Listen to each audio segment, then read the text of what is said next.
Am I the a-hole for canceling all of my stepkids' tickets for our family vacation while my husband and I are still going? Buckle in, it's gonna be a long ride. My 48 husband, Randall, 50, have been together for 14 years. Randall has 4 children, 2 sons, Kyle, 26, Alex, 24, and 2 daughters, Savannah, 21, and Cassandra, 20. It's important that y'all know, as we get into this, that the oldest and the youngest are not his, biologically, but he's raised them as if they were. When Randall and I first got together, 3 of his children were in elementary school, and the oldest was in the middle school. They really didn't take to me at first, as they wanted their parents to be together like any child would. I completely understood, and I gave them plenty of time to spend with her father when we were with them.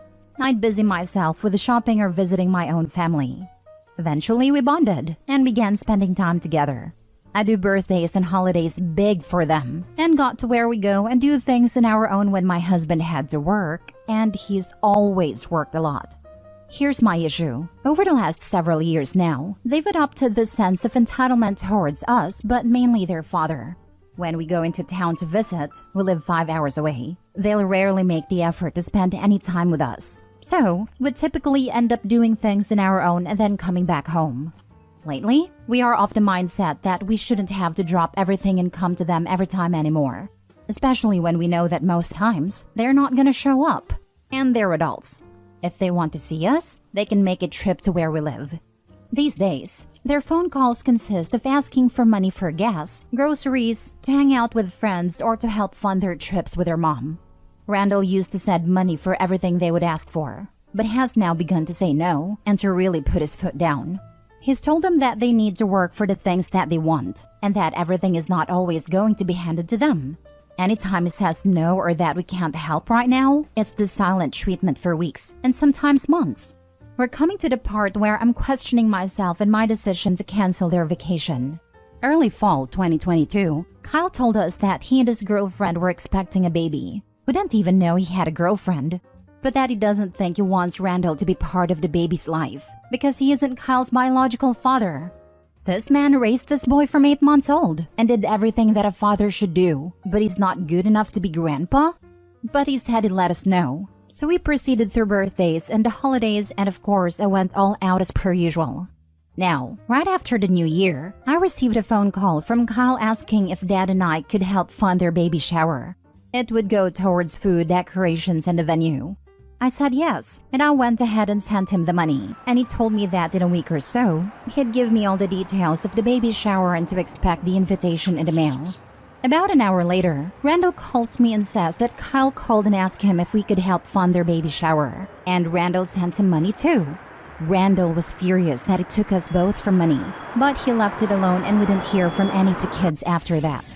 Mid-March comes along and we're visiting with my husband's family when his sister-in-law asked why we didn't go to the baby shower the previous weekend. Because we didn't know about it. We were stunned to say the least. Then his sister-in-law dropped another bomb on us. The baby was born the day before the shower. Come to find out, all 4 kids and their mother agreed to not invite us to the baby shower or to even let us know that the baby was born. They needed just the money. To say that I was livid would be an understatement.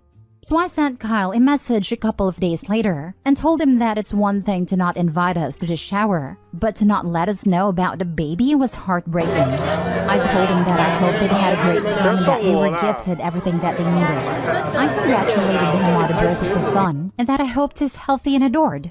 My husband sent a similar message. We've yet to hear back from him and we're headed into mid-June. So, after the conversation between myself and my husband, and the fact that I paid for the entire trip on my own, we decided to cancel their tickets for what was supposed to be our family vacation. I got a partial refund for some of the reservations that I had made, but that's okay. I'll take the loss. Last week, we got a call from the other 3 asking what dates they needed to plan for and what they should pack. And I let them know that I canceled their tickets, so they didn't need to worry about it after all. They were angry and had some choice words. I honestly feel like it's the best decision we could have made, but am I the a-hole? Now for the top comments. You're not telling us the whole story. Why has every one of the kids gone low contact with their dad? We've both bent over backwards for all of these kids. My husband got both of his sons jobs with his employer at different times, and they came to stay with us. We provided everything that they needed, food, housing, etc. Neither lasted much more than a month. They missed their friends and the fun they were having, so they left. No notices. We told them that they'd have to figure their lives out as they're adults, and we told them that we wouldn't be sending money as often anymore.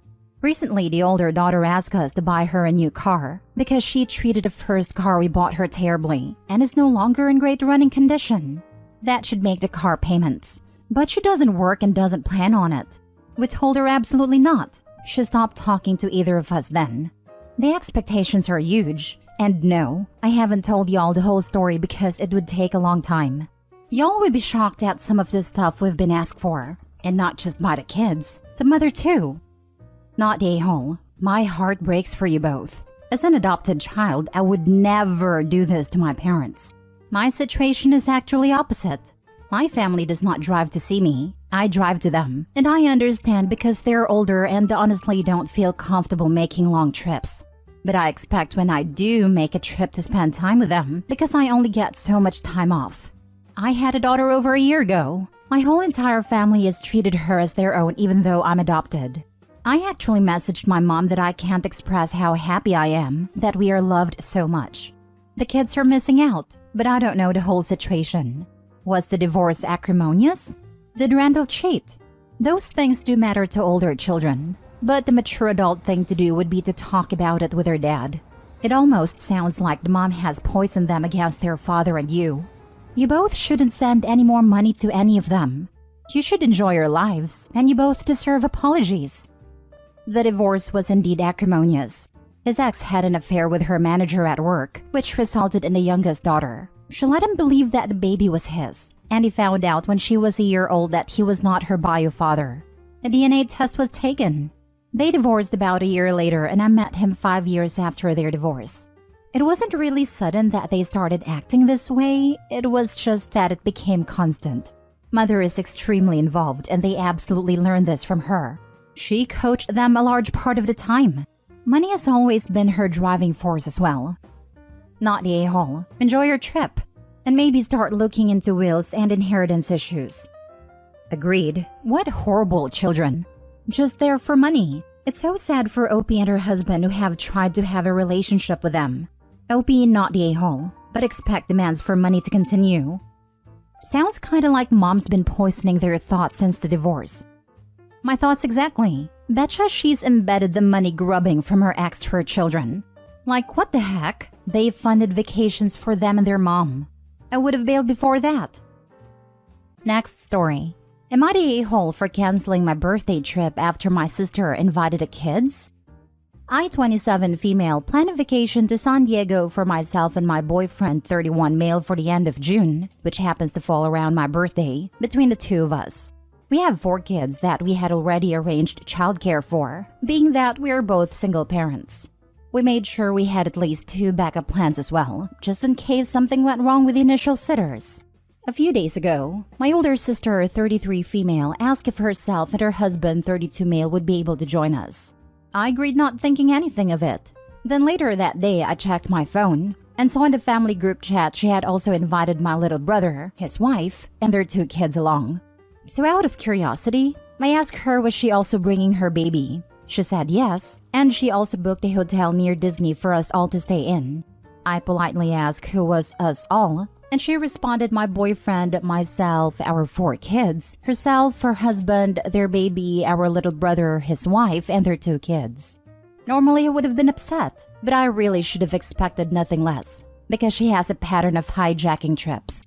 So I just let her know we were no longer be going, because the entire purpose of the trip was to get away from the kids and reset for a couple of days. After all, it was still my birthday weekend, and I know full well I wanted to be drunk 90% of the trip. I did not want to be bothered for snacks and potty breaks anyways. After I let her know my boyfriend and I wouldn't be going on the trip anymore, she began texting the group chat nonstop, saying how I was being selfish and I shouldn't have kids if I didn't want to take them on every trip with me. I'm not sure if I'm actually an a-hole for not wanting to be around kids for a couple of days, or if it's just the normal guilt parents have when they finally try to do something nice for themselves. Not a-hole.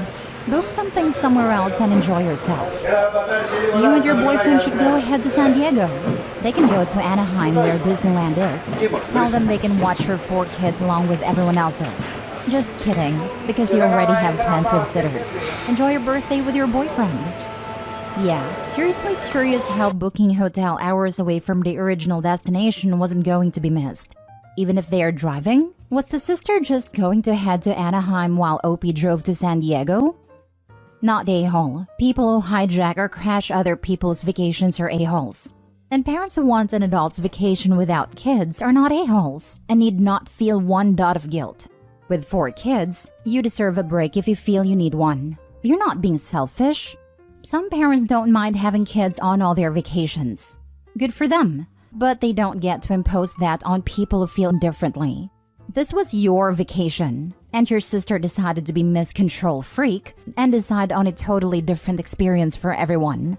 You say she has a pattern of hijacking trips, so you have to ask yourself, why did I tell her?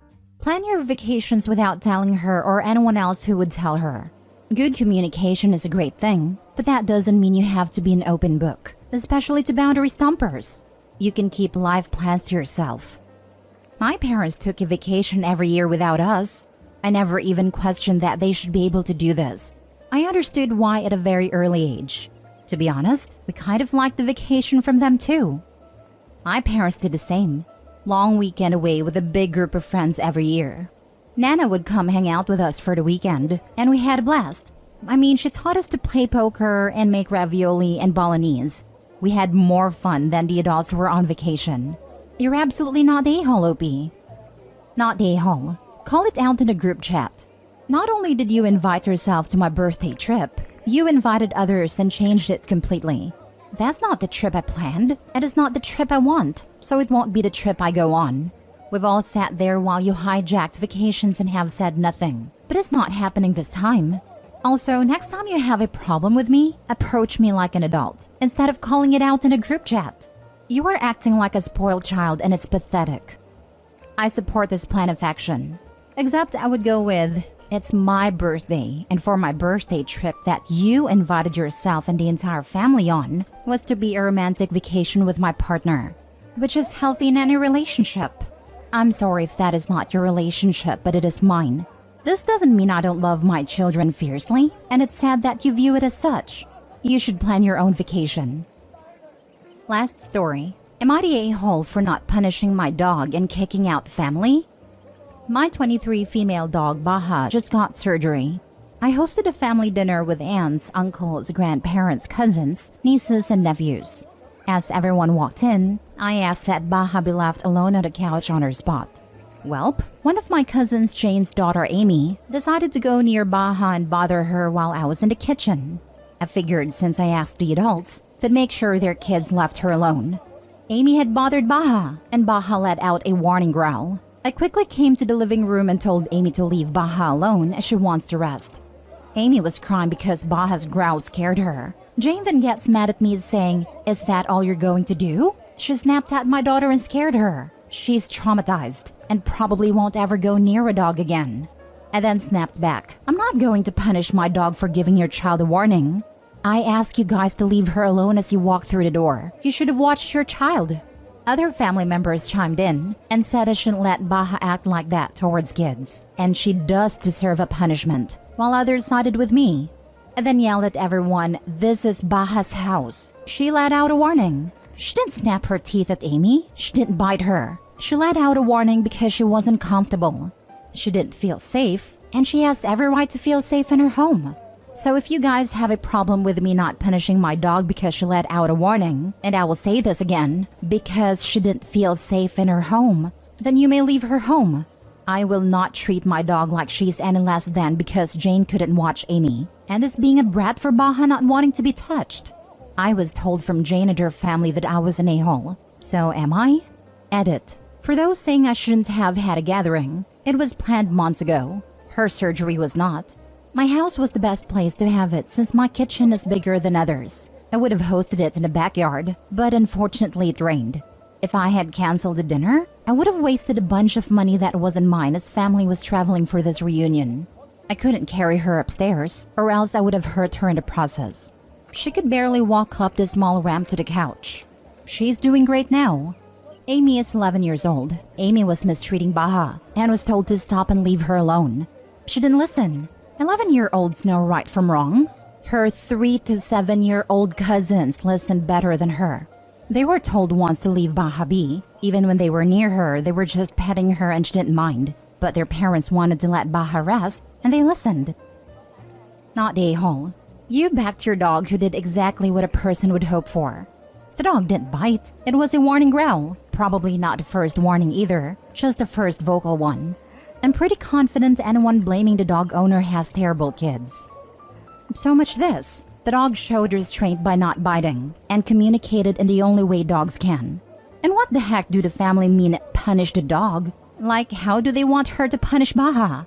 And it's even more outrageous that they want her to punish an animal who just had surgery and basically said, "Leave me alone, I don't feel well."